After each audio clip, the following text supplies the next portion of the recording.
दीप्ति का basic basic काफी सारा देखा। कल एक लाइन लिखाना भूल गया था, परीक्षा में 4 बार आ गई है, लेकिन मैं लाइन लिखाना भूल गया। वो लाइन ये है कि वोल्टेज में परिवर्तन होने पर सबसे ज्यादा असर किस पर पड़ेगा? उद्दीप्त लैंप पर। जैसे वोल्टेज में उतार चढ़ाव होगा तो अपना जो बल्ब होता है वो कम प्रकाश देने लग जाता है ना, कम ज्यादा। जैसे ही आपको पास हो रहा है धीमा हो जाएगा, आपको पता चले वोल्टेज डाउन हो गया। कई बार वो बल्ब लगाया हुआ होता है और आप हीटर कनेक्ट करते हो तो वो डाउन हो जाता है, ऐसा आपने देखा होगा घर में। तो वोल्टेज के उतार चढ़ाव का सबसे ज्यादा प्रभाव किस पर पड़ेगा? इनकैंडिसेंट लैंप पर। ये लाइन मैंने लिखा ही नहीं, आप लिख लो।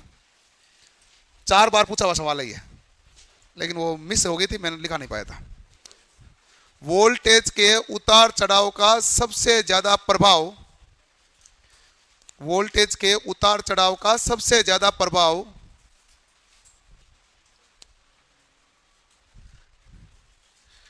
इनकैंडिसेंट लैंप यानी उद्दीप्त लैंप पर होता है। इनकैंडिसेंट लैंप यानी उद्दीप्त लैंप पर होता है। वोल्टेज उतार चढ़ाव का सबसे ज्यादा प्रभाव किस पर होता है? उद्दीप्त लैंप पर। ठीक है, उतार चढ़ाव का सबसे ज्यादा प्रभाव कहां पर पड़ेगा? तो आप कहेंगे भाई उद्दीप्त लैंप पर प्रभाव पड़ेगा। ओके, अब हमारे पास है आज फ्लोरोसेंट लैंप। फ्लोरोसेंट लैंप होती है, ये हमारे पास low pressure mercury vapour lamp होता है। कौन सा होता है? Low pressure mercury vapour lamp. हमारे पास जो गैस डिस्चार्ज लैंप होते हैं ना, गैस डिस्चार्ज लैंप में हमारे पास 2 प्रकार के लैंप उससे वर्गीकरण कर सकते हैं। एक होता है मर्करी वेपर और दूसरा होता है सोडियम वेपर। ठीक है, तो एक होता है मर्करी वेपर और दूसरा होता है सोडियम वेपर लैंप। तो सोडियम वेपर लैंप और mercury vapour lamp, sodium vapour lamp and mercury vapour lamp. Sodium vapour lamp हम कहां काम में लेते हैं? ट्यूबलाइट में, स्ट्रीट लाइट में काम लेते हैं, और अपने गाड़ियों में फॉग लाइट के रूप में काम लेते हैं, वो सोडियम वेपर लैंप है। मर्करी वेपर लैंप हम कहां काम लेते हैं? मर्करी वेपर लैंप, ये मर्करी लैंप लिख दो, मर्करी वेपर लैंप लिखो, मर्करी वेपर लैंप। तो आप कहेंगे ये हमारे पास प्रकाश व्यवस्था में काफी ज्यादा इसका प्रयोग किया जाता है, और हम घरेलू में तो low pressure mercury vapour lamp ही काम में लेते हैं। ये हमारे पास दोनों ही 2 प्रकार के होते हैं, high pressure sodium vapour lamp और low pressure sodium vapour lamp. ठीक है, और मर्करी वेपर लैंप भी कितने प्रकार के हैं? 2 प्रकार के। ये हमारे पास क्या हो गया भाई? Low pressure mercury vapour lamp और high pressure mercury vapour lamp. जो मर्करी वेपर लैंप होते हैं इसमें आप देखते हो ट्यूबलाइट समझ लो, तो ट्यूबलाइट के दोनों सिरों पर हमारे पास टंगस्टन का फिलामेंट होता है। ट्यूबलाइट के दोनों सिरे गर्म होते हैं नहीं होते हैं? तो ये हॉट कैथोड लैंप कहलाएगा। ये क्या कहलाएगा? Hot cathode lamp. Hot cathode lamp यानी कि जिसमें सिरे गर्म होगा, कैथोड से इलेक्ट्रॉन का उत्सर्जन होगा उष्मा के कारण, हॉट कैथोड लैंप है। जबकि सोडियम वेपर लैंप हमारे पास क्या कहलाता है? Cold cathode lamp. क्या कहलाता है? Cold cathode lamp. अच्छा, कोल्ड कैथोड लैंप क्यों कहलाता है? क्योंकि इसमें सिरा जो 200 डिग्री सेल्सियस से कम गर्म होगा। गर्म तो ये भी होगा, लेकिन ये 200 डिग्री सेल्सियस से कम गर्म है, और ये हमारे पास होगा 800, 900, 1000 डिग्री सेल्सियस पर गर्म। तो ये गर्म क्या होगा? ज्यादा। हॉट कैथोड है। जो 200 डिग्री सेल्सियस से कम गर्म होता है वो क्या कहलाता है? Cold cathode. अब एक आप में से किसी ने भी वायरिंग का काम किया हो तो कई बार घर में लगाता है ना, उप परिपथ के अंदर एक इंडिकेटर लगा देते हैं, लाइट आएगी तो आपको पता चल जाएगा। तो वो कौन सा लैंप होता है? अरे सोडियम वेपर कहां लगाएंगे उधर? 0.5 वाट का है, neon lamp. Neon sign tube नहीं, नियॉन लैंप। और नियॉन लैंप भी कौन सा होता है? Cold cathode lamp. Neon lamp भी कौन सा होता है? Cold cathode. वो होता है नियॉन लैंप 0.5 वाट का, 1 वाट का। आजकल 0.5 के काम लेते हैं, अब तो लगाने बंद कर दिए, एलईडी आ गई ना भाई। और एलईडी भी किस में आ गई? आजकल स्विच के अंदर आ गई, पावर स्विच के अंदर भी तो आ गई ना आजकल। अलग से लगाने का टेक्नोलॉजी बहुत आगे बढ़ गई, वो अलग से। वो तो ऐसे ही शुरुआत में लगा देते थे कि घर में आपको पता चल जाएगा लाइट आ रखी है कि नहीं आ रखी। हाँ, इनमें इसमें एलईडी आती है, उसमें एलईडी आने लग गई। बिल्कुल सही बात है, उसमें पता चल जाता है भाई आपके लाइट ऑन है कि नहीं है। एलईडी आ गई। पहले एलईडी का काम वो करती थी, 0.5 वाट ही तो था उसका, और उसका कौन सा वाट ज्यादा था। लेकिन एलईडी तो और मिली वाट में आती है, तो बहुत कम है, नगण्य रूप से खपत करते, तो एलईडी ठीक है ज्यादा। तो ये हमारे पास गैस डिस्चार्ज लैंप का हिस्सा है, नोट करो। फिर हम एक एक लैंप को पढ़ना शुरू करते हैं।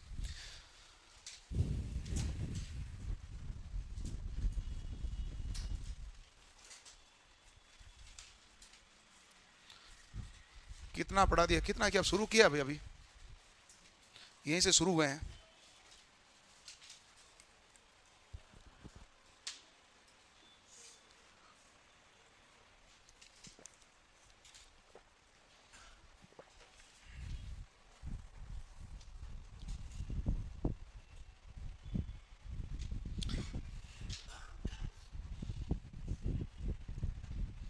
शाम को हमने क्लास शुरू कर दी है, आप अटेंड कर लेना यूट्यूब पर। शाम को ऑब्जेक्टिव सवाल का सेशन शुरू कर दिया, तो आप अटेंड कर लेना। आज हमने उसमें बाईलिंगुअल कर दिया है, और कोशिश रहती है कि नए सवाल, पुराने सवाल, अच्छे अच्छे सारे सवाल लेके आ जाते हैं, चैप्टर के 30-40 सवाल, जिसमें काफ़ी सारा रिवीजन हो जाए। तो आप रेगुलर रूप से रहना। क्या है, मैंने आपको कह दिया, आप यदि रेगुलरिटी के साथ नहीं आओगे तो मैं पता नहीं कब गायब हो जाऊंगा, और आपको ज़्यादा दिक्कत होगी, फिर मैं आऊँगा नहीं कई टाइम बाद तक तो वापस। उसकी PDF आपको टेलीग्राम चैनल पे मिल जाएगी, बाद में आपको फास्ट रिवीजन करने में आपको काम आएगी, और क्लास के टाइम में पूरी चीज़ आराम से आपको समझा दूंगा। नहीं 800 850 गए, लेकिन अब आप पढ़ते रहना बस, कहने का मतलब ये है, वो तो आ जाएंगे बच्चे, सब आ जाएंगे। वेपर लैम्प, इसीलिए लिखा मैंने डायरेक्ट, मैंने कहा बोल बोल के लिख दिया, लो प्रेशर मर्करी वेपर, लो प्रेशर सोडियम वेपर। आप पूछ ले फुल फॉर्म बता दो तो भी बता ही देना, लो प्रेशर और हाई प्रेशर, सोडियम वेपर और मर्करी वेपर दोनों है।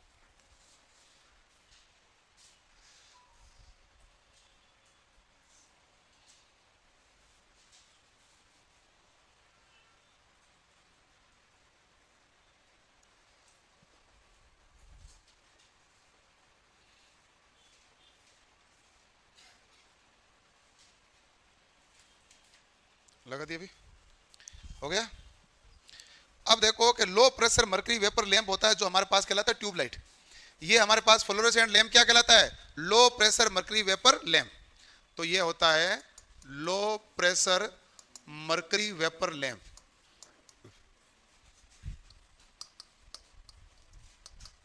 अब ट्यूबलाइट की कार्य प्रणाली पढ़ लेना, ट्यूबलाइट के सबसे ज्यादा सवाल है। तो इसका नाम क्या है, फ्लोरोसेंट ट्यूब। नाम क्या है इसका, फ्लोरोसेंट लैंप कह दो या फ्लोरोसेंट ट्यूब कह दो। इसकी लंबाई कितनी होती है, 60 सेंटीमीटर से 120 है। सामान्यतः कितनी होती है, 120 सेंटीमीटर होती है। 120 सेंटीमीटर की ट्यूबलाइट का कितने वाट की होती है, 40। 60 सेंटीमीटर की होगी तो कितनी होगी भाई, 20। इसी का एक छोटा रूप है CFL। CFL की फुल फॉर्म क्या है, कॉम्पैक्ट फ्लोरोसेंट लैंप, यानी वो भी फ्लोरोसेंट लैंप है। कॉम्पैक्ट का मतलब क्या, आकार छोटा करना। किसी चीज का आकार छोटा करोगे तो इंग्लिश में क्या बोलोगे, कॉम्पैक्ट ही होगा। तो वो CFL क्या होता है, कॉम्पैक्ट फ्लोरोसेंट लैंप, यानी यही लैंप है, उसका आकार क्या किया गया, छोटा किया गया, ताकि आप होल्डर में आराम से लगा सको। चलो, अब एक आपने नाम देखा, इसमें स्ट्रोबोस्कोपिक प्रभाव होता है। अब स्ट्रोबोस्कोपिक प्रभाव सबसे ज्यादा किस लैंप में होता है, फ्लोरोसेंट लैंप में। अब होता किसके कारण है, आवृत्ति के कारण। अब कैसे होता है, मैं आपको सिंपल भाषा में समझाऊं कि आप ऐसे ना कई बार कमरे में सो रहे हो, तो आपको नींद नहीं आती, तो आप पंखे को देखते हो, तो आपको लगता है ये ताड़ियां उल्टी जा रही धीरे धीरे ऐसा लगता है ना, यही स्ट्रोबोस्कोपिक प्रभाव है। यदि मान लो बराबर लग रही है तो आपकी आवृत्ति वो आवृत्ति में कोई भिन्नता नहीं है, समान है। यदि आपको पीछे लग रही है उसकी, तो उसकी आवृत्ति क्या है, कम, और वो आगे तेजी से बढ़ रही है तो उसकी आवृत्ति क्या लग रही है, ज्यादा। कई बार गाड़ी चल रही है तो उसमें भी लगता है ना, साइकिल की स्पाइक में भी लगता है, मतलब उसमें ताड़ियों में। तो वो जो महसूस होता है, या फिर आप मूवी में देखते हो ना, गाड़ी चल रही थी तो भी उसमें भी आपको ऐसा लगता है, तो वो किस कारण लगता है, स्ट्रोबोस्कोपिक प्रभाव। और यही हमारे पास स्ट्रोबोस्कोपिक प्रभाव होता है, जिसमें इलेक्ट्रॉन क्या है, इधर से उधर जाते हैं ना, तो हमारे पास संचरण करते हैं, वो आवृत्ति पर निर्भर करता है। तो आपके दृश्य की आवृत्ति और ये आवृत्ति समान होती है तो कोई प्रभाव नहीं आता है, नहीं तो झिलमिलाहट सी आती है ना, वो हमारे पास कौन सा प्रभाव होता है, स्ट्रोबोस्कोपिक। सवाल आता है स्ट्रोबोस्कोपिक प्रभाव किस में नहीं होता है, लट्टू में नहीं होता है, बल्ब में, लैंप में नहीं होता, उसमें फ्लोरोसेंट लैंप में होता है क्या, बिल्कुल होता है, सबसे ज्यादा होता है इसमें, ये होता है। अब ये ट्यूबलाइट का कॉन्सेप्ट क्या है, सबसे पहले आपने विद्युत धारा दी, तो आप देखो कि इसका कॉन्सेप्ट समझे कि यहां से धारा जाएगी, तो धारा यहां से जाई और किस में गई, पहले चौक में, पहले किस में गई, चौक। चौक में धारा गई तो चौक हमारे पास क्या करेगा, इस स्टेप ऑफ ट्रांसफार्मर की तरह पहले शुरुआत में वोल्टेज बढ़ाएगा, बाद में धारा को क्या करेगा, सीमित करेगा।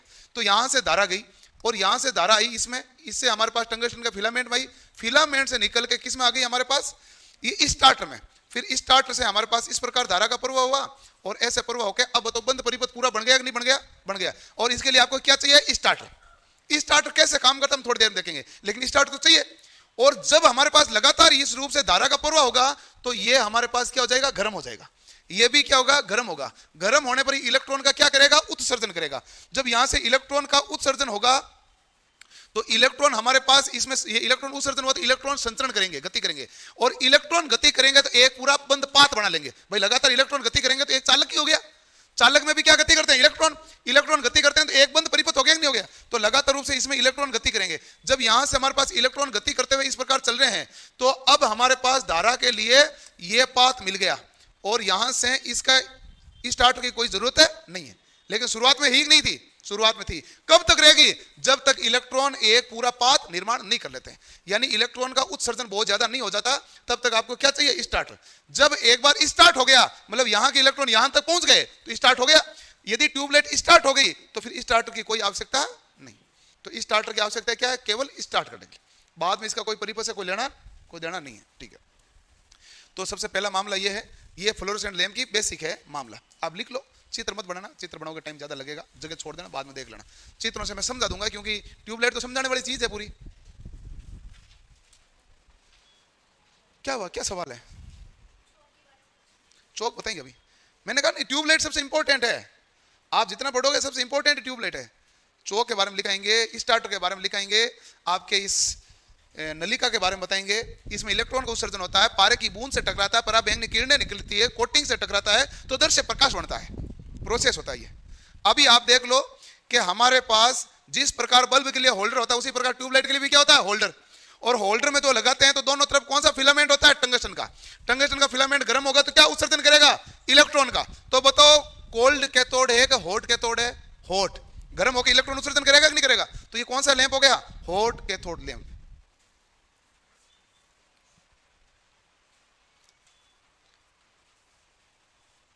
संशोधन करने की तारीख है भाई, फॉर्म भरने के भरते ही शुरू हो गए बच्चे सब संशोधन करने के लिए। जल्दबाजी का नतीजा थोड़ा गड़बड़ होता है, आराम से फॉर्म भरना चाहिए। इतना जल्दबाजी क्या, फॉर्म भरो फिर हर बार आपको संशोधन का वेट करना पड़े। हाँ, तो संशोधन का वेट करना पड़े तो इतना आपको हर बार संशोधन की तो तारीख देंगे, वो 5-4 दिन तो देंगे।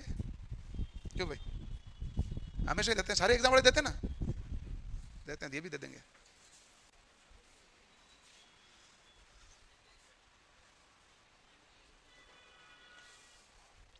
एक बच्चा कह रहा है कि ये ट्यूबलाइट जल ही नहीं सकती क्योंकि ये टूटी हुई है।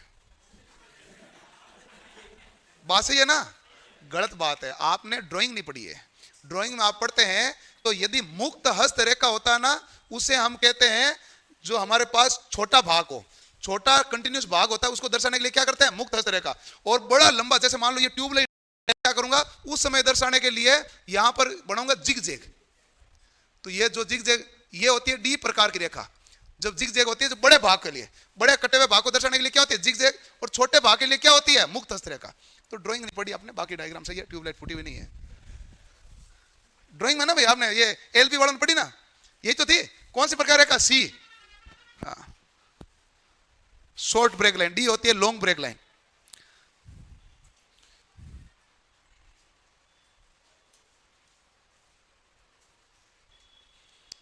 लिख लिया? ठीक है।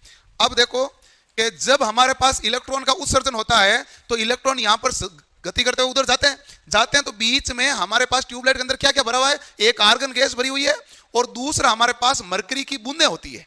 मरकरी की क्या होती है? बूंदें। ठीक है, तो एक आर्गन गैस और मरकरी की बूंदें। मरकरी की बूंदों से जैसे ही इलेक्ट्रॉन टकराया तो मरकरी की बूंदों से टकराने के बाद कौन सी किरणें उत्सर्जित करेगा? पराबैंगनी।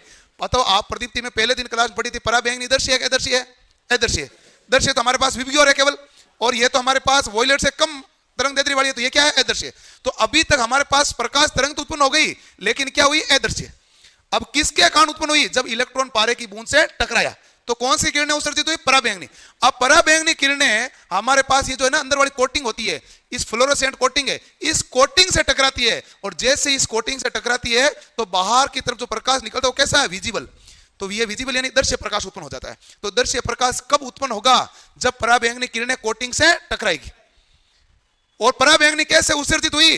क्योंकि हमारे पास हीटिंग एलिमेंट था, हीटिंग एलिमेंट से क्या उत्सर्जन होता है? इलेक्ट्रॉन का। इलेक्ट्रॉन गति किया तो पारे की बूंदों से टकराया, पारे की बूंदों से टकराया तो कौन सी किरणें निकली? पराबैंगनी। पराबैंगनी किरणें कोटिंग से टकराएगी तो हमारे पास कौन से प्रकाश आएगा भाई? दृश्य। तो इस प्रकार दृश्य। अब कोटिंग कौन से पदार्थ की हुई है उस प्रकार का रंग आ जाएगा भाई। कोटिंग कौन से पदार्थ की हुई है उस प्रकार का रंग आ जाएगा। ये है हमारे पास, देखो कोटिंग यदि कैल्शियम टंगस्टन की करोगे तो रंग होगा ट्यूबलाइट का नीला। मैग्नीशियम टंगस्टन की करोगे तो नीला सफेद आएगा। जिंक सिलिकेट की करोगे तो क्या आएगा? हरा। जिंक बेरिलियम सिलिकेट करोगे तो पीला गुलाबी। और कैडमियम सिलिकेट करोगे तो पीला गुलाबी, और कैडमियम बोरेट करोगे तो गुलाबी। सवाल 2 बार पूछा हुआ है, इसलिए ये आपको टेबल भी दी हुई है, ठीक है। तो ये किस पर डिपेंड करेगा? कोटिंग पर। दोनों तरफ हमारे पास क्या होते हैं? हीटिंग एलिमेंट होते हैं, और हीटिंग एलिमेंट से हमारे पास क्या निकलेंगे? इलेक्ट्रॉन। तो इलेक्ट्रॉन डिस्चार्ज होंगे कि नहीं होंगे? बिल्कुल होंगे। इलेक्ट्रॉन डिस्चार्ज होकर किससे टकराएंगे? मरकरी के एटम से, यानी पारे की बूंदों से टकराएंगे। तो कौन सी किरणें निकलेगी? पराबैंगनी। पराबैंगनी किरणें किससे टकराएगी? कोटिंग से। तो क्या निकलेगी? विजिबल लाइट प्रोड्यूस हो जाएगी। ये हमारे पास प्रकाश उत्पन्न करने का तरीका होता है, ठीक है। अब हमारे पास आता है स्टार्टर। अब स्टार्टर है जो स्टार्टिंग में काम करता है। स्टार्टर के बारे में देखते हैं। तो आप ये देखो,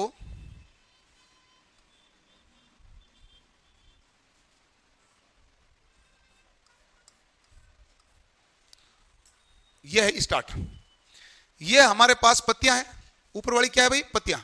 पत्तियां कैसी होती है? द्विधात्विक। कौन सी पत्तियां होती है? द्विधात्विक। द्विधात्विक पत्ती हमेशा क्यों काम लेते हैं? जब भी पत्ती लेते हैं द्विधात्विक, ताकि रे के प्रसार गुणांक अलग अलग हो। जैसे हमारे पास गर्म होने पर क्या होता है कि भाई इनको डिस्कनेक्ट हो जाए, ठीक है, और एक में फैला हो, दोनों में फैलेगी तो वापस कनेक्ट भी तो रह सकती है, इसलिए फैलाव किसमें हो? केवल एक में हो, इसलिए द्विधात्विक पत्तियां काम लेते हैं। तो हमारे पास कौन से प्रकार का स्टार्टर का सबसे ज्यादा प्रयोग किया जाता है? ग्लो टाइप का। ग्लो टाइप का। ग्लो टाइप का मतलब है कि उसमें चमक होती है, लाइट आती है ना, चमक होती है। तो यहां पर हमारे पास क्या लगा होता है? इसके पास में समांतर क्रम एक कैपेसिटर लगा होता है, जो हमारे पास डिस्चार्ज करने के लिए काम में लिया जाएगा। अब देखो, चौक के द्वारा प्रारंभ में वोल्टेज क्या होगा भाई? मैंने क्या बताया था? ज्यादा। चौक का काम क्या था? प्रारंभ में वोल्टेज को बढ़ाना, यानी स्टेप अप का काम करेगा। वोल्टेज बढ़ाने मतलब क्या होगा? Step up. और बाद में जब रनिंग कंडीशन होती है तो धारा को सीमित करना। इसका दो ही काम है। चौक का कार्य है पहला तो हमारे पास वोल्टेज को बढ़ाना, और जब रनिंग के समय धारा को क्या करना है? सीमित। तो वोल्टेज बढ़ा। वोल्टेज बढ़ने से कैपेसिटर के एक्रॉस उच्च वोल्टेज प्राप्त हो जाएगा। वहां वोल्टेज बढ़ाए तो कैपेसिटर के एक्रॉस वोल्टेज क्या हो जाएगा? ज्यादा। तो हाई वोल्टेज कैपेसिटर हो जाएगा, और उच्च वोल्टेज होने के कारण पत्तियां क्या हो जाएगी भाई? चिपक जाएगी। उच्च वोल्टेज के कारण पत्तियां क्या हो गई? चिपक गई। जैसे पत्तियां चिपकी और पत्तियां क्या हो गई? Short circuit. चिपकते क्या हो गई? शॉर्ट हो गई। कौन शॉर्ट हो गया? कैपेसिटर। अब देख लो, कैपेसिटर अब क्या है? शॉर्ट। अभी कैपेसिटर शॉर्ट है क्या? नहीं। अभी कैपेसिटर से धारा निकल के जा सकती है, लेकिन अब देखो कैपेसिटर क्या हो गया? शॉर्ट। तो शुरुआत में वोल्टेज ज्यादा आएगा, तो कैपेसिटर के एक्रॉस वोल्टेज ज्यादा आएगा, तो पत्तियां क्या हो जाएगी? चिपक जाएगी। जैसे पत्तियां चिपी तो कैपेसिटर क्या हो गया? शॉर्ट हो गया। शॉर्ट होने का मतलब वोल्टेज क्या हो गया? जीरो हो गया, जिसके कारण हीलियम गैस के कारण पत्तियां तुरंत क्या हो जाती है भाई? वोल्टेज तो यहां हो गया जीरो। अब वोल्टेज तो बचा ही नहीं ना, शॉर्ट का मतलब वोल्टेज क्या होता है? जीरो। तो हीलियम गैस हमारे पास क्या होती है? अच्छा, आप देखते हैं एक साइंस में सवाल आता है, सबसे हल्की गैस कौन सी है? हाइड्रोजन। हीलियम ऑप्शन में होता नहीं है, हाइड्रोजन ऑप्शन में होता नहीं, तो आप हीलियम करते हैं। हीलियम का परमाणु क्रमांक कितना है? 2। हाइड्रोजन का कितना है? 1। लेकिन हम सबसे हल्की गैस किसको मानते हैं? हीलियम को। इसलिए मानते हैं, हाइड्रोजन ऑप्शन नहीं। हाइड्रोजन है क्रियाशील गैस। हाइड्रोजन कौन सी गैस है? क्रियाशील। और हमारे पास हीलियम कौन सी है? अक्रिय गैस। अक्रिय गैस मतलब नोबल गैस। जैसे आर्गन हो गई है, ये हमारे पास जेनोन हो गया है, रेडोन हो गई है, ये जो हमारे पास 18वें समूह में आता है, जिसके बाह्य कक्ष में 8 इलेक्ट्रॉन होते हैं, वो कौन सी गैस होती है? Noble gas. होता है कि नहीं होता? आवर्त सारणी में। तो ये हमारे पास हीलियम गैस है। हीलियम गैस के कारण पत्तियां क्या हो जाती है? ठंडी। और हमने कल गैस भरी थी आर्गन गैस, नाइट्रोजन। हमने कहा ये भी कार्य क्या करेगा? शीतलन का। और गैस हम चाहे हीलियम भरे, चाहे आर्गन भरे, चाहे नाइट्रोजन भरे, हमारा कार्य था उसमें दो। एक तो था कि भाई गैस से यदि विकिरण टकराएगी तो फैलेगी, तो प्रकाश क्या होगा? ज्यादा। और दूसरा हमारा कारण था कि इसको हीटिंग एलिमेंट को गलनांक बिंदु तक पहुंचने नहीं देगी। तो यही मामला है। हीलियम गैस के कारण पत्तियां क्या हो जाती है? ठंडी। जैसे ही पत्तियां ठंडी हुई तो ये वापस हमारे पास क्या हो जाएगी? अलग हो जाएगी। वापस क्या हो जाएगी? अलग हो जाएगी। तो यही हमारे पास है। और इतने में चालू हो जाए तो ठीक है, नहीं हुआ तो इतने में वापस इसका वोल्टेज क्या हो जाएगा? हाई। हाई वोल्टेज में पत्तियां वापस चिपक जाएगी। ऐसा होता है कि नहीं होता? तो ये मामला है। तो बताइए, ये हीटिंग एलिमेंट, ये पत्तियां हैं, किसके प्रभाव पर कार्य करती है? ताप के प्रकार का, यानी हीटिंग प्रभाव पर कार्य करती है। इसीलिए हम द्विधात्विक पत्तियां काम लेते हैं। दो अलग अलग धातु का रेखीय प्रसार गुणांक अलग अलग होता है।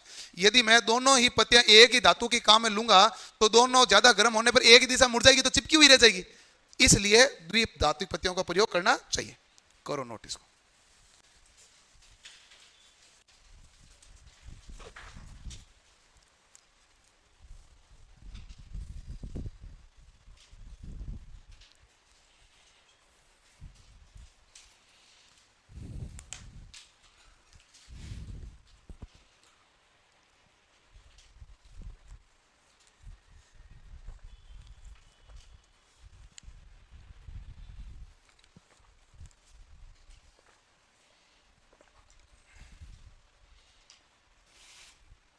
ओके भाई, अगला है हमारे पास चोक का कार्य।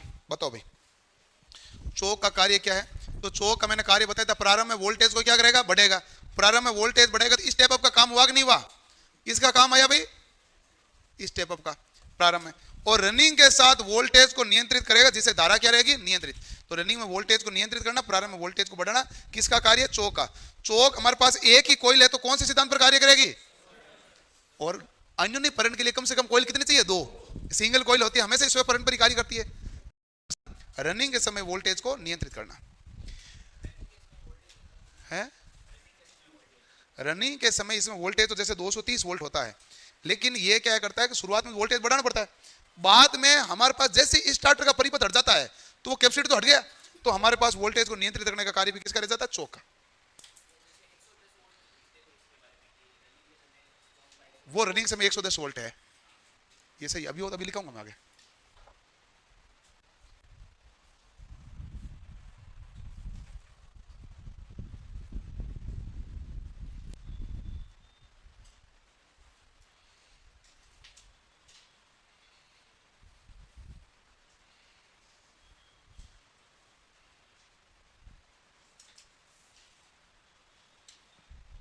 हो गया भाई?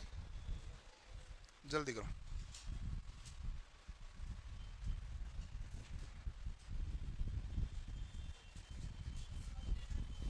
Self inductance, self induction, self induction.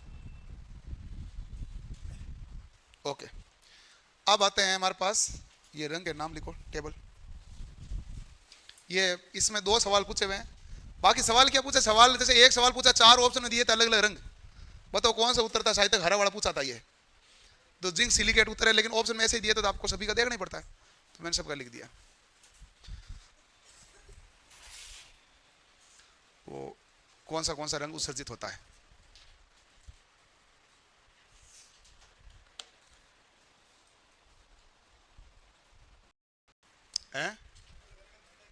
Starter लगाने का फायदा तुम्हें स्टार्टिंग में बता दिया था मैंने। तुम पता नहीं किधर थे, यहां मैंने स्टार्टर लगाने का फायदा ही बताया था। जब तक हम स्टार्टर नहीं लगाएंगे शुरुआत में तो परिपथ पूरा ही नहीं होगा। प्रारंभ में परिपथ कौन पूरा करेगा? डायरेक्ट कैसे? जैसे मान लो यहां से धारा आई, यहां आई, यहां आई, यहां आई, यहां आई, हीटिंग एलिमेंट में गई, अब तार जोड़ दी इधर, तो वो तो बल्ब बन गया। तू सबको बल्ब बनाते फिर। मैं डायरेक्ट तार जोड़ूंगा तो वो तो बल्ब में था ना भाई, और बल्ब में क्या था? अब ट्यूबलाइट रहने दे। ये गैस डिस्चार्ज लैंप है, यानी कि इलेक्ट्रॉन के डिस्चार्ज होने पर कार्य करेगा गैस में। तो यहां पर हीटिंग एलिमेंट है तो ये इलेक्ट्रॉन का उत्सर्जन करेगा। तो एक तो ऐसे मत किया करके भाई इधर डायरेक्ट जोड़ दो, और ये मेरे बस की बात थोड़ी डायरेक्ट जोड़ना। मैं जोड़ भी नहीं सकता ना, मैं रिसर्च थोड़ी, मैं तो बता रहा हूं क्या है, मैं कर थोड़ी रहा हूं ये कोई काम। तो ये इलेक्ट्रॉन उत्सर्जन, शुरुआत में इलेक्ट्रॉन उत्सर्जन ज्यादा होगा नहीं, धीरे धीरे हीटिंग एलिमेंट धीरे धीरे गर्म होगा। होगा कि नहीं होगा? लेकिन धीरे धीरे गर्म कब होगा? जब इसको पहले परिपथ पूरा मिलेगा। परिपथ पूरा मिलने के लिए क्या चाहिए? स्टार्टर। अब बताओ स्टार्टर के बिना परिपथ हुआ क्या? नहीं। जब हमारे पास ये गर्म हो गया तो इलेक्ट्रॉन का उत्सर्जन ज्यादा होने लगा, इलेक्ट्रॉन उत्सर्जन होने लगा तो इलेक्ट्रॉन डिस्चार्ज होकर डायरेक्ट इधर आने लगे। अब बताओ परिपथ डायरेक्ट हो गया कि नहीं हो गया? अब बताओ स्टार्टर का काम है? नहीं। यही तो बताया। लिख लिया भैया? जल्दी करो। कैडमियम बोरेट है, जो बोरेट है वो गुलाबी, गुलाबी कलर देगा भाई।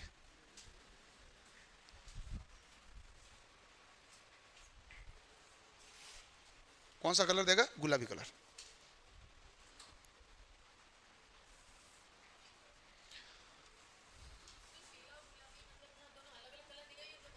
कॉम्बिनेशन। पीला गुलाबी क्या होता है? वो हाँ हाँ, वो मैं अभी बता दूंगा। एक 2 जगह नाम लिखे। एक है ना, इसको लिखाते हैं, नोट डाल के लिख दूंगा। इलेक्ट्रिक इंटरफेरेंस के सवाल 2 जगह आते हैं, बताओ कहां कहां आते हैं? एक तो यहां आते हैं, एक अपने वायरिंग आता है। क्या भाई आप यदि घर में जो थिएटर बनाते हो, ऑडियो केबल और इलेक्ट्रिकल केबल अलग अलग होनी चाहिए, नहीं तो कौन सा दोष आएगा? सेम ही आएगा कि नहीं आएगा? रेडियो व्यतिकरण, हम उसको देख लें अभी। रेडियो व्यतिकरण, ठीक है ना? रेडियो व्यतिकरण आसान भाषा में समझो क्या होता है। पहले अपना मोबाइल पड़ा रहता था, सामने रेडियो बज रहा होता था, तो अपने घंटी बोलते नहीं, उसे पहले खरखर करता था। वही इलेक्ट्रिक इंटरफेरेंस है। एग्जैक्ट इलेक्ट्रिक इंटरफेरेंस वही है, क्योंकि सेम सिग्नल के सेम प्रकार के सिग्नल मैच होते हैं ना, तो एक सिग्नल दूसरे सिग्नल को क्या करता है, कैंसिल आउट। इसे हम कहते हैं इलेक्ट्रिक इंटरफेरेंस। इसलिए कहते हैं पावर केबल के साथ में आप ऑडियो केबल मत लगो। जब पावर कभी ऊपर नीचे फ्लक्चुएट होगी तो आप होम थिएटर है, आप आराम से गाना सुन रहे हो, बीच में खरखर आएगा तो ठीक नहीं रहेगा। इसलिए केबल क्या डाल दो अलग, पावर की लाइन अलग और ऑडियो की लाइन ही पूरी रखो अलग, पास पास में मत रखो। ये तो कहा जाता है वायरिंग में। अब बताओ ट्यूबलाइट का जीवन काल कितना होता है, 500 घंटा। दक्षता कितनी होती है, 38 ल्यूमेन प्रति वाट। 38 ल्यूमेन प्रति वाट होती है तो आउटपुट प्रदीप्ति फ्लक्स है कितना, तो आप कहेंगे 38 ल्यूमेन प्रति वाट इनटू हमारे पास कितने वाट की है भाई, 40 वाट।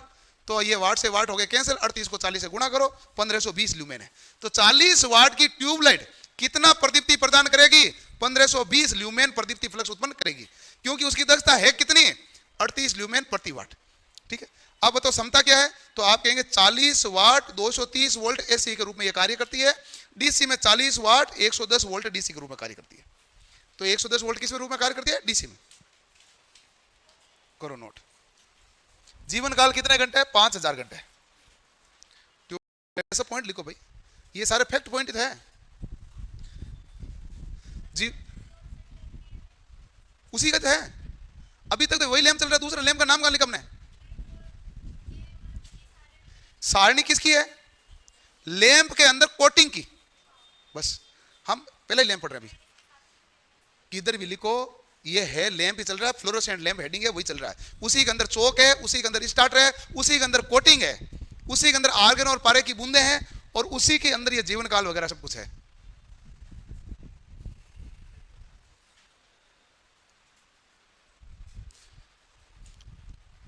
एक रिक्वेस्ट है कि एक पीडीएफ डाल दो सारे सूत्र की। ये जो रिक्वेस्ट आप कर रहे हो ना कि सारे सूत्र एक जगह लिख के डाल दो, ये आपके न्यूमेरिकल बहुत कमजोर है वो बड़ा करते हैं। जिनके न्यूमेरिकल अच्छे हो जाते हैं उसको सूत्र से कोई लेना देना नहीं, उसको याद है वो सारे सूत्र। ये रियलिटी है। ये हो सकता है पावर सिस्टम में सूत्र में थोड़ा कंफ्यूजन आ जाता होगा कि वो अधिकतम मांग फैक्टर है, वो गुणांक वगैरह 3 4 एक आ जाते हैं ना, उसमें कंफ्यूजन आ जाता है। लेकिन मॉड्यूल फर्स्ट वाले में कंफ्यूजन थोड़ी आता है, उसमें तो न्यूमेरिकल भरे होते हैं। जनरेशन वाले में जरूर आ जाता है कंफ्यूजन, ये मैं समझ सकता हूं।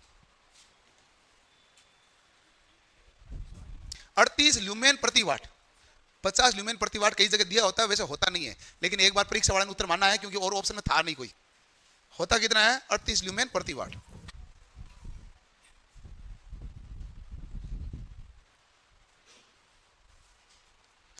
लिख दिया भाई, अरे नहीं क्या जल्दी लिखो, नहीं इतना धीरे धीरे मत लिखो। कल हम पढ़ेंगे मॉड्यूल 4 शुरू करेंगे। और ऐसे है कि भाई हम एम्पलीफायर छोड़ देते हैं, सीआरओ छोड़ देते हैं, वही तो टप आता है। तो सीआरओ और एम्पलीफायर तो मेंस में यही आया, उठा लो पेपर चेक कर लो। और आप कहोगे भाई ट्रांजिस्टर छोड़ देते हैं, प्री में वही आया। ये आप पिछली बार पेपर देख लो, नहीं इसमें क्या है भाई। आएंगे, अभी ज्वाइनिंग तो मिल नहीं रही ना, ज्वाइनिंग तो 2-3 महीने बाद मिलेगी, तो आ ही जाएंगे वापस। तभी तो वो साइड में पड़ा है अपने पास में। जब तक उनको ज्वाइनिंग नहीं मिलेगी और टाइम मिलेगा तो आ जाएंगे वापस, इसीलिए तो वो साइड में रख रखा चीजें। अब आता है हमारे पास कार्बन आर्क लैंप। अब ध्यान से देखो भाई, ये भी सवाल बहुत पूछा जाता है। कार्बन का प्रयोग कहां किया जाता है, एक तो फिलामेंट लैंप होता है, वहां भी कार्बन फिलामेंट कहां में लिया। एक कार्बन लैंप हम कहां काम लेते हैं भाई, ये सिनेमा प्रोजेक्टर में, जो यहां से हमारे पास फिल्म हॉल में लाइट चमकती है ना पर्दे पर, तो उसमें जो सिनेमा प्रोजेक्ट में जो लाइट बनती है जो पर्दे पे जाके गिरेगी, तो वहां पर कौन सा लैंप काम में लिया जाता है, कार्बन आर्क लैंप काम में लिया जाता है। आर्क का मतलब चिनगारी। अब मैं आपको एक सवाल बताता हूं। सवाल आया कि बताइए आर्क का पावर फैक्टर क्या होता है। सवाल है नहीं आया, पढ़ा नहीं होगा। चलो मैं आपको और बात बताऊं, उसमें सवाल परीक्षा में यह पूछा था चाप का शक्ति गुणांक क्या है। सवाल ही मैं दिखा दूंगा। अब आर्क होता है, ये आर्क होता है सर्कल में जो होता है ना, ये होती है परिधि। परिधि का कुछ हिस्सा क्या कहलाता है, चाप, और उस चाप को भी क्या कहते हैं, आर्क। चिनगारी निकलती है उसे भी क्या कहते हैं, आर्क। उनको पूछ रहा तो चिनगारी का था, लिखा चाप है। तो ऐसी हिंदी में बाउंडर होता है, आपको हो रखा है ऑलरेडी। तो आर्क है चिनगारी। चिनगारी जो होती है उछलती है ना, उस गुण को रजिस्टिव गुण बोलते हैं। कौन सा गुण बोलते हैं, और रजिस्टिव गुण में शक्ति गुणा कितना होता है, 1। कौन सा होता है, 1। आपको और पूछा है इनकैंडिसेंट लैंप में पावर फैक्टर क्या होता है, ये भी पूछा हुआ है। उसमें भी कितना आएगा, 1, क्योंकि उसमें भी गुण कौन सा, रजिस्टिव। ये भी पूछा हुआ ना।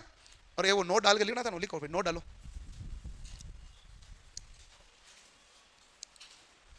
नोट डाल के पहला पॉइंट लिखो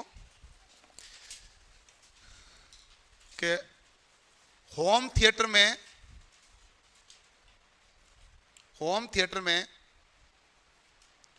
ऑडियो वायरिंग को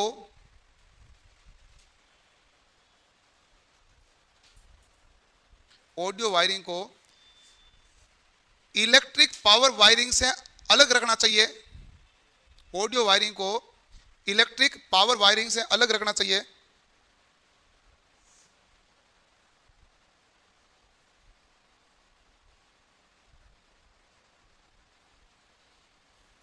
जिससे इलेक्ट्रिक इंटरफेरेंस ना हो। इलेक्ट्रिक इंटरफेरेंस होता है, वैसे लिखते हैं ऐसे, इंटरफेरेंस।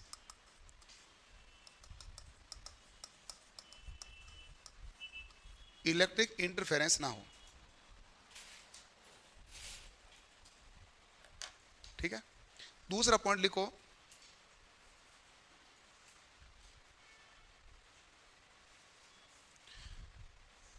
उच्च वोल्टेज के कारण स्टार्टर में भी, उच्च वोल्टेज के कारण स्टार्टर में भी इलेक्ट्रिक इंटरफेरेंस का गुण होता है।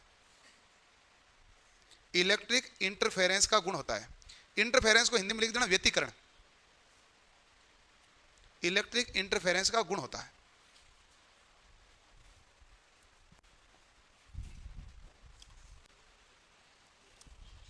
ठीक है भाई, इलेक्ट्रिक इंटरफेरेंस का हमारे पास गुण होता है, ठीक है। अब देखो भाई, बात ध्यान से हम देखते हैं कार्बन आर्क लैंप। इंटरफेरेंस को लिख देना व्यतिकरण। व्यतिकरण होता है, इंटरफेरेंस नाम होता है इंग्लिश में। अब देखो हम पढ़ रहे हैं कार्बन आर्क लैंप।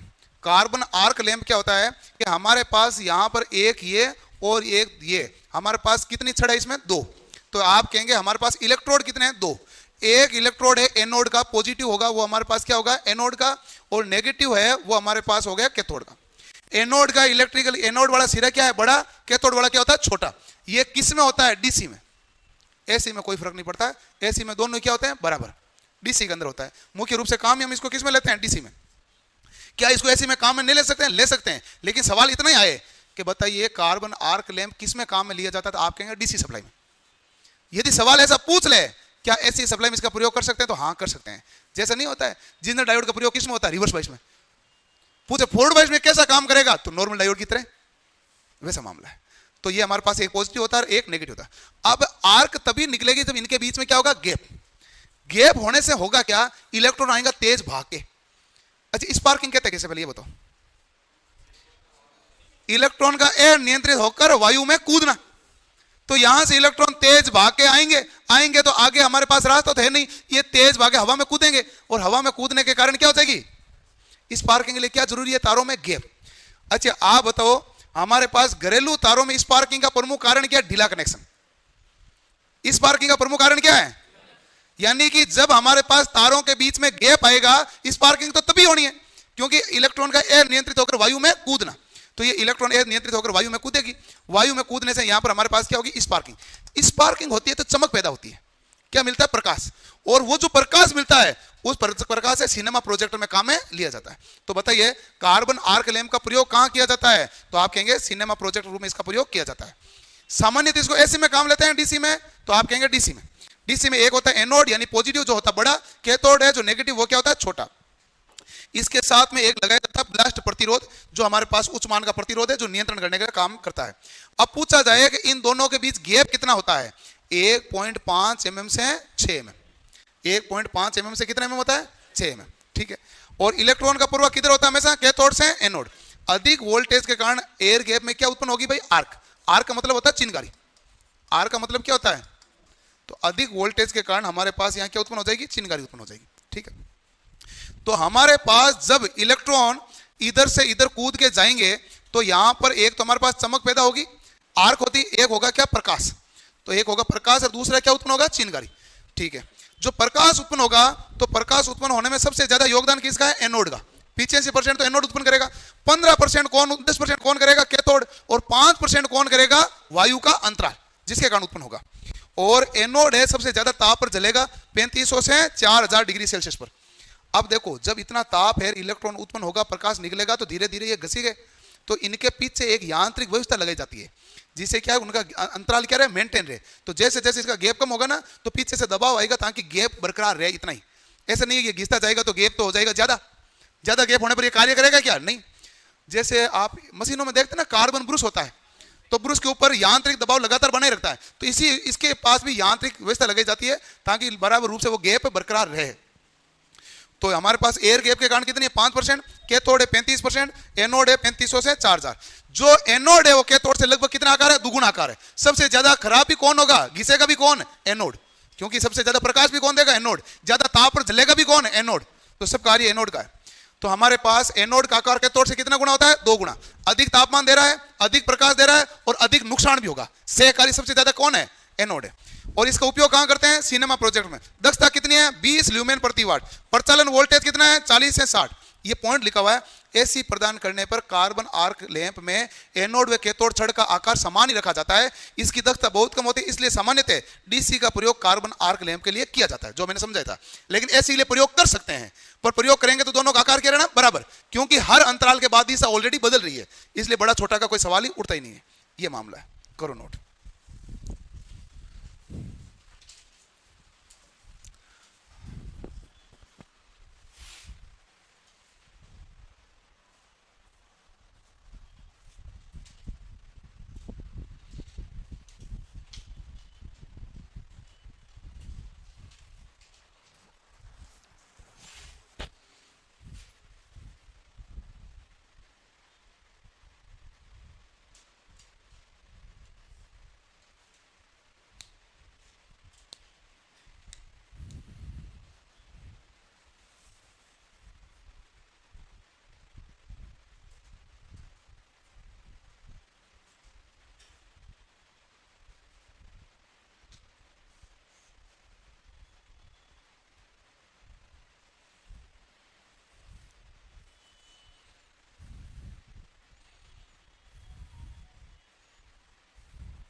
अगला ये लो भाई, लिखो, जल्दी लिखो, जल्दी लिखो, केंद्रित कर देता है।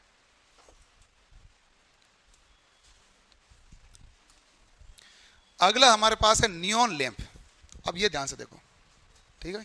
नियॉन लैंप हमारे पास कौन सा होते हैं, तो जिसके अंदर हमारे पास नियॉन गैस भरी हुई है, 2 इलेक्ट्रोड आते हैं, पास पास में होते हैं, या थोड़ी बार कई बार टिल्ट होते हैं, और 0.5 वाट की क्षमता के होते हैं, इंडिकेटर रूप में प्रयोग लेते हैं। वो हमारे पास कौन से लैंप है, नियॉन लैंप। और अपन पेंसिल टेस्ट, फेज टेस्ट होता है, उसमें भी लैंप कौन सा होता है, नियॉन लैंप, ठीक है। तो इसमें इलेक्ट्रोड कितने होते हैं, 2, यहाँ तो सीधे होंगे, यहाँ कुंडली नुमा होंगे। क्षमता कितनी होती है, 0.5। फेज टेस्ट में काम लेते हैं, इंडिकेटर में काम लेते हैं, नाइट लैंप में काम लेते हैं। प्रचालन डीसी पर कितना करते हैं, 150 वोल्ट। एसी में कितने पर करते हैं, 110 वोल्ट। इसमें गैस कौन सी भरी होती है, नियॉन। और ये कौन सा रंग देता है, रेडिस। रेडिस लाल पीलापन युक्त है। अब ये लाल पीलापन युक्त की जगह वो लिख देता है लालिमा, वो भी रेडिस ही है।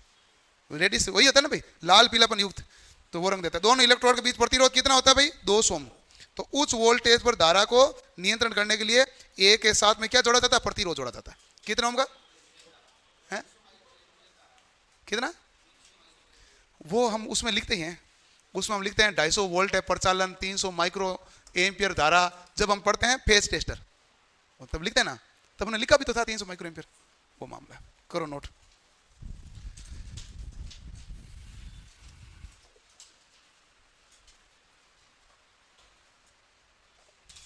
ट्यूबलाइट का प्रैक्टिकल कर लिया था सर बाहर का स्किल टेस्ट के लिए, लेकिन मैं फाइनल मेरिट में रह गया। अब आप जाते हैं कॉलेज में, तो यदि मान लो प्रैक्टिकल करवाइए नहीं करवाते हैं, तो एक तो हीटर का करवाते हैं, एक प्रेस टेबल पे पड़ी रहते हैं, वो खोल के रखते हैं। एक कई बार वो एक पंखा होता है, वो उसको खोल देते हैं। हीटर, पंखा, प्रेस और ट्यूबलाइट, खत्म मामला। यही है प्रैक्टिकली। और सबसे ज़्यादा सबको रुचि होती है प्रेस में। हाँ, प्रेस, पंखा, ट्यूबलाइट और हीटर, 4 चीज़ काम लेते हैं ज़्यादातर, बाकी वो किसी चीज़ को छेड़ते ही नहीं है। ये चार ही है उनके पास घूम फिर के। सबसे ज्यादा बच्चों को इंटरेस्ट होता प्रेस में।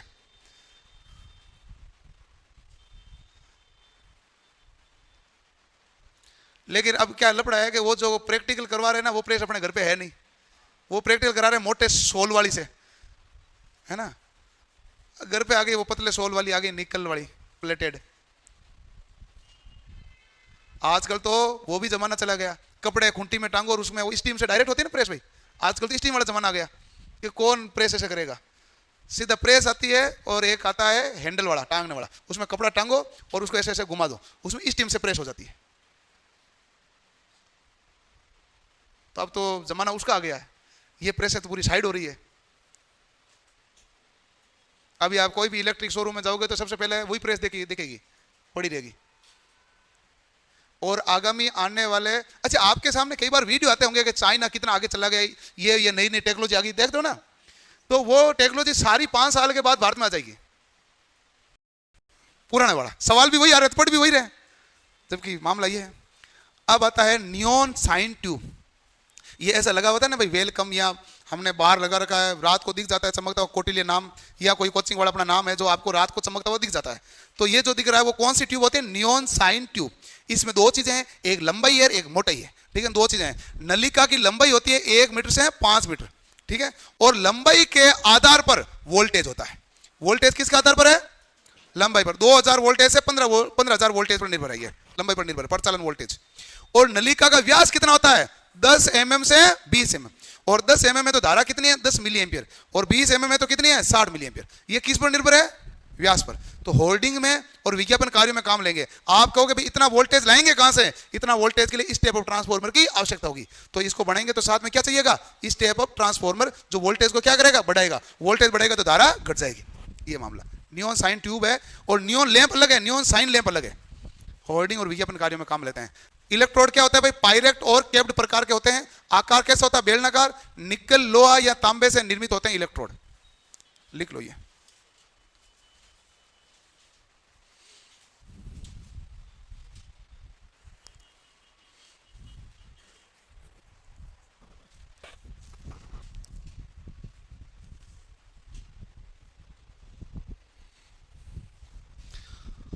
हर देश का क्या एक अलग अलग होता है। भारत में,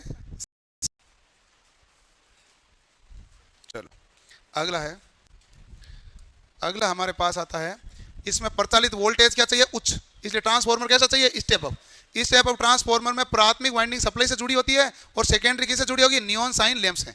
प्राथमिक सप्लाई के साथ में क्या लगेगा? कैपेसिटर। कैपेसिटर का कार्य क्या होगा? पावर फैक्टर को बढ़ाना। स्टेप अप ट्रांसफार्मर कौन सा होगा? लीकेज फील्ड ट्रांसफार्मर, यानी शरण क्षेत्र ट्रांसफार्मर लगेगा। लीकेज फील्ड ट्रांसफार्मर का प्रयोग किया जाएगा। इसमें स्ट्राइकिंग वोल्टेज का मान प्रचलन वोल्टेज से कितना गुना है? 1.5 गुना। स्ट्राइकिंग का मतलब है शुरुआत में एकदम से जो वोल्टेज आएगा, स्ट्राइक करेगा, उस वोल्टेज का मान प्रचलन वोल्टेज से कितने गुना होता है? 1.5 गुना। दक्षता कितनी है? 15 से 40 ल्यूमेन प्रति वाट। और जीवन काल कितने घंटा है? 10,000 घंटा। 10,000 घंटा आप समझ लो, एक दिन में 12 घंटा चलाते हैं, सामान्य 12 घंटा तो चलता ही है। 10 घंटा चलता है तो 1000 दिन है, 3 साल तक वो खराब नहीं होगा।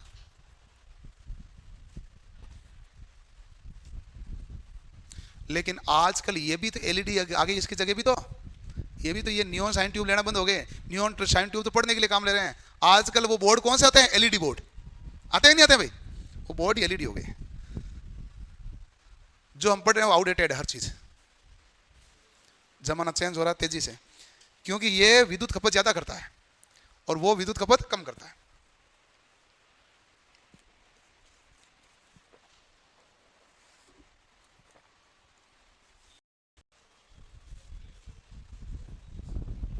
अब ठीक है भाई। अब हमारे पास नियॉन गैस होगी तो कौन सा रंग देगी? लाल। उसमें नियॉन आर्गन होगी तो क्या देगी? नारंगी लाल। पारे की वाष्प प्लस आर्गन होगा तो नीला। नियॉन प्लस हीलियम होगा तो सुनहरा। नियॉन प्लस पारे की वाष्प होगी तो हरा। और हीलियम होगी केवल तो हमारे पास कैसा रंग होगा? पीला। यह है इसमें नियॉन साइन ट्यूब के रंगों का मामला। लिखो, सबसे ज्यादा प्रचलित है नारंगी लाल, नियॉन प्लस आर्गन। ये करना पड़ता है नोट है, क्या कर सकते हैं तो आप बाद में लिख लेना। आराम से। सबसे पहला लैंप है, अब अगला हेलोजन लैंप। हेलोजन लैंप है जो हमने कल ही बात कर ली थी, मेलों में काम लेते हैं, क्रिकेट स्टेडियम में काम लेते हैं। फ्लड लाइट के रूप में किसको काम लिया जाता है? हेलोजन को। लेकिन आजकल हेलोजन की जगह फ्लड लाइट में कौन सा लेंगे? हेलाइड। तो आगे हम हेलाइड पढ़ेंगे, मेटल हेलाइड, उसको काम में लेंगे। हेलोजन लैंप में क्या होता है, इसके अंदर कौन सी गैस भरी जाती है? हेलोजन, और अंदर एक टंगस्टन का तार होता है, यही मामला है। तो इसमें हेलोजन लैंप क्या होता है, नली होती है कठोर कांच या क्वार्ट्ज की बनी होती है, मजबूत होती है कि नहीं होती है। इसमें दोनों इलेक्ट्रोड के बीच कौन सा तार होता है? टंगस्टन का। और इंसुलेटर होल्डिंग के लिए ये किसका बनाया जाता है? पोर्सिलिन का। पोर्सिलिन क्यों बनाया जाता है? क्योंकि गर्म ज्यादा होता है, और ज्यादा गर्म होगा तो बेकेलाइट वगैरह तो जल जाएगा। तो उच्च ताप पर किसको प्रयोग किया जाता है? पोर्सिलिन का। ठीक है। इसके वाल टेम्परेचर कितना है, इसकी सतह का तापमान कितना होता है? 2500 डिग्री सेल्सियस, तो बहुत ज्यादा गर्म होता है ये। दक्षता कितनी है? 25 से 30 ल्यूमेन प्रति वाट। हेलोजन गैस में आयनीकरण की क्रिया से प्रकाश उत्पन्न करता है। और हेलोजन गैस के साथ में कौन सा मिश्रण होता है? आयोडीन व फ्लोरीन का। इसका जीवन काल कितना होता है? 2000 से 3500 घंटे। ठीक है भाई, इसका जीवन काल होता है 2000 से 3500 घंटे। खेल मैदान में फ्लड लाइट के रूप में काम लेते हैं, अधिक रोशनी के लिए इसका उपयोग किया जाता है। ये हेलोजन लाइट है, सिंपल। हेलोजन के बाद में आती है हमारे पास CFL। तो ये हमारे पास क्या होता है कि वहां पर आपके इलेक्ट्रिक था, अब ये कौन सा ब्लास्ट लगाया? इलेक्ट्रॉनिक। इलेक्ट्रॉनिक का मतलब क्या हो गया? आकार कर दिया छोटा, और हमारे पास में जो कैपेसिटर और IC के द्वारा कार्य करवा देते हैं। तो हम क्या लगाते थे? PCB की प्लेट लगाते हैं, उस प्लेट के द्वारा कार्य कराते हैं, जिससे हमारे पास वोल्टेज को नियंत्रण करवा देते हैं। बाकी सब कुछ सेम प्रोसेस है। यहाँ पर तो हीटिंग एलिमेंट गर्म होगा, इलेक्ट्रॉन उत्सर्जन होगा, पारे की बूंदों से टकराएगा, अल्ट्रा वायलेट तरंग उत्पन्न होगी। अल्ट्रा वायलेट तरंग जब बाहर निकलेगी कौन सी लाइट आएगी? विजिबल लाइट आएगी। तो ये पूरा का पूरा वही मामला है। इसका आकार कैसा होता है? यू आकार का या कुंडली नुमा। यू आकार की जगह में कुंडली नुमा भी तो काम में लेते हैं ना। और जितनी ज्यादा कुंडली बनी होती है उतनी ज्यादा वाट की होती है, क्योंकि जितना ज्यादा वाट करना तो लंबाई क्या करनी पड़ेगी? बढ़ानी पड़ेगी। आपने देखा था ट्यूबलाइट में भी 60 सेंटीमीटर की थी तो 20 वाट की थी, और 120 सेंटीमीटर की तो 40 वाट की है। तो इसकी भी वाट क्षमता बढ़ानी तो लंबाई क्या करनी पड़ेगी? बढ़ानी पड़ेगी। तो ये हमारे पास कॉम्पैक्ट फ्लोरोसेंट लैंप है, low pressure mercury vapour lamp है। आकार कैसा होता है? यू या कुंडली नुमा। कुंडली में चक्र अधिक होंगे तो वाट क्षमता क्या होगी? अधिक। 18 वाट की CFL 100 वाट के लैंप के समान प्रकाश देती है। 18 वाट की CFL क्या होती है भाई? 100 वाट के लैंप के समान प्रकाश देती है। अगला है हमारे पास low pressure sodium vapour lamp. Low pressure sodium vapour lamp हमारे पास जो होता है ये यू आकार का ही है, लेकिन इसमें एक बात ध्यान रखो, इसका उत्सर्जित रंग कौन सा है? पीला। एक वर्णीय प्रकाश देता पीला होता है। पीला रंग का तरंग देते कितना होता है? 5980 एंगस्ट्रॉम। कोहरे को आसानी से भेद सकता है। जब कोहरे को आसानी से भेद सकता है तो गाड़ियों के हेडलाइट में काम में लेंगे कि नहीं लेंगे भाई? कोहरे को भेदने के लिए वही काम लेते हैं। रोड लाइट में भी काम में ले सकते हैं, कोहरा भेदना तो वही काम में लिया जाएगा। ये किस पर कार्य करता है? केवल AC पर। अब देखो, यदि हमारे पास DC आ रही है तो उसको AC में कन्वर्ट करके काम में लेना पड़ेगा। तो DC को AC में कन्वर्ट करके काम में लेना पड़ेगा। और अब एक सवाल और, प्रारंभ में इसका रंग कैसा होता है? Red orange. पूर्ण प्रकाश के बाद रंग कैसा होता है? ऑरेंज येलो, पीलापन युक्त। ये ओरिजिनल नाम यही है। और समय कितना लगता है? 10 से 15 मिनट। तो आपके पास जीवन काल 14,000 घंटे से 18,000 घंटे है। और प्रचालन वोल्टेज क्या है? प्रारंभ में 415 वोल्ट और बाद में 165 वोल्ट चाहिए रनिंग के लिए। तो ये हमारे पास होता है low pressure sodium vapour lamp. किस प्रकार से लगाया जाता है? हॉरिजॉन्टल स्थापित किया जाता है। कैसे लगाया जाता है? हॉरिजॉन्टल। उत्सर्जित रंग एक वर्णी एक रंग देगा। कौन सा रंग देगा? पीला। पीला क्या करेगा? कोहरे को भेदने में आसान है। प्रारंभ में सोडियम कौन सी अवस्था में होता है? ठोस अवस्था में होता है। और प्रचालन के लिए यहां पर भी ट्रांसफॉर्मर कौन सा लगाया भाई? Leakage field transformer. ये इलेक्ट्रॉनिक इग्निटर के रूप में कार्य करता है। यानी प्रारंभ में जो इग्निशन प्रदान करना ना, प्रारंभ में इसको जलने में बहुत टाइम लगता है, 10 से 15 मिनट बाद पूर्ण प्रकाश देता है। तो प्रारंभ में इसको इग्निशन चाहिए होता है, इसमें टाइम लगता है। और शुरुआत में रंग कैसा होगा? Red orange. बाद में क्या होगा? Orange yellow. ये सवाल इसी में पूछा जाता है और किसी लैंप पे के सवाल नहीं है। ये प्रारंभ में रंग क्या है, पूर्ण प्रकाश के बाद रंग क्या है, जलने में टाइम कितना लगता है, और ये कौन सा रंग प्रदान करता है, कहां काम लिया जाता है कोहरे को भेदने में। सोडियम शुरुआत में कौन सी अवस्था में होता है? ठोस अवस्था। फिर आता है हाई प्रेशर। हाई प्रेशर होता है जो पूरा प्रकाश कितने मिनट में देता है? 5 से 10। और लो प्रेशर क्या देता है? 10 से 15 मिनट। और इसका जीवन काल होता है 2400 घंटे। प्रारंभ में लाल गुलाबी रंग आएगा पीलापन युक्त, और बाद में आएगा गोल्डन व्हाइट रंग आएगा। और इसकी दक्षता 150 ल्यूमेन प्रति वाट। कितनी आएगी? 150 ल्यूमेन प्रति वाट। और इसकी दक्षता हमारे पास क्या है? 110 ल्यूमेन प्रति वाट।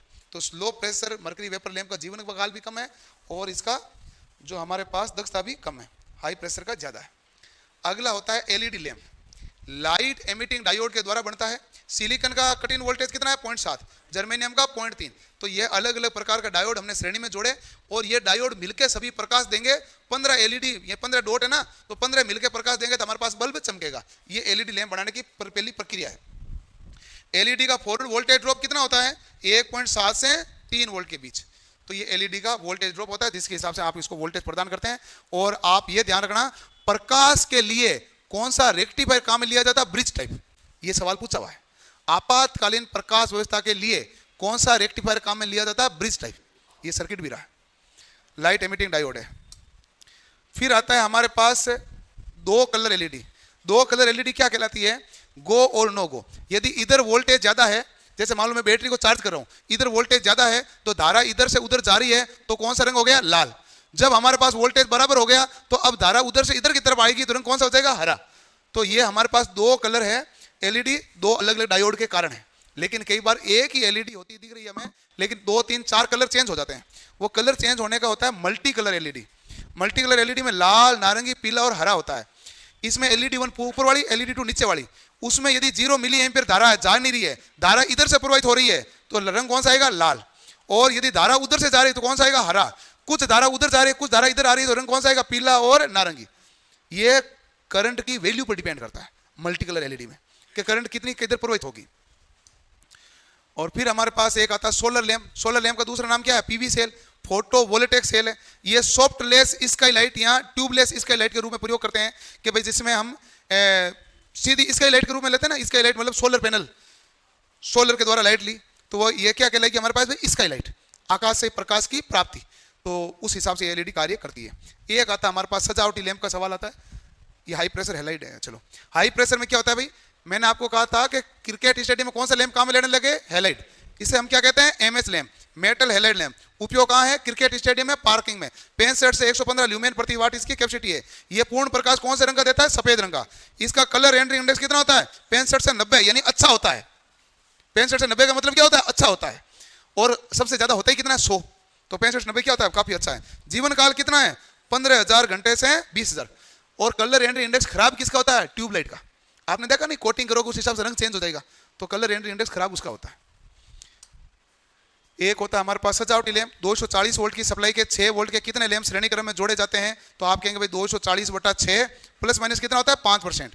तो आप कहेंगे 42 लैंप अधिकतम। कम से कम कितना लैंप जोड़ देते हैं, 38 लैंप। एक इसमें अपने पास रह गया बाकी, एक फ्लैशर लैंप होता है, एक ड्रम स्विच होता है। अभी मैं लेके नहीं आया, वो भी बाकी रह गया, कभी बता दूंगा। ड्रम स्विच होता है। सजावटी लैंप में मोटर कौन सी काम आती है, तो आप कहेंगे शेडेड पोल। मोटर कौन सी है, उसमें इस प्रकार चलता है, एक से कनेक्ट होता है, दूसरे को हटाता जाता है, तो वो ड्रम स्विच प्रकार का होता है। और उसमें सुरक्षा के लिए सबसे आगे कौन सा लैंप लगा होता है, फ्लैशर बल्ब। फ्लैशर बल्ब का कार्य होता है सुरक्षा का, कि भाई आपके पास वोल्टेज जितना आएगा उससे हमारे पास आगे वाले बल्ब चलेंगे। यदि वोल्टेज ज्यादा आ गया तो फ्लैशर बल्ब कहेगा मैं फ्यूज हो जाऊंगा, तुम्हें कुछ नहीं होने दूंगा, क्योंकि भाई तुम इतने छोटे छोटे बहुत सारे लट्टू लगे रहे हो, तुम खराब हो जाओगे तो बहुत ज्यादा भुगतना पड़ेगा। इसलिए फ्लैशर बल्ब लगाया जाता है। फ्लैशर बल्ब का कार्य क्या होता है, सुरक्षा प्रदान करना सजावटी लैंप में, ये होता है। यही तो होता है भाई, ठीक है। तो आप इसको नोट कर लेना, कल से हम पढ़ेंगे मॉड्यूल 4 के बारे में। रुको भाई।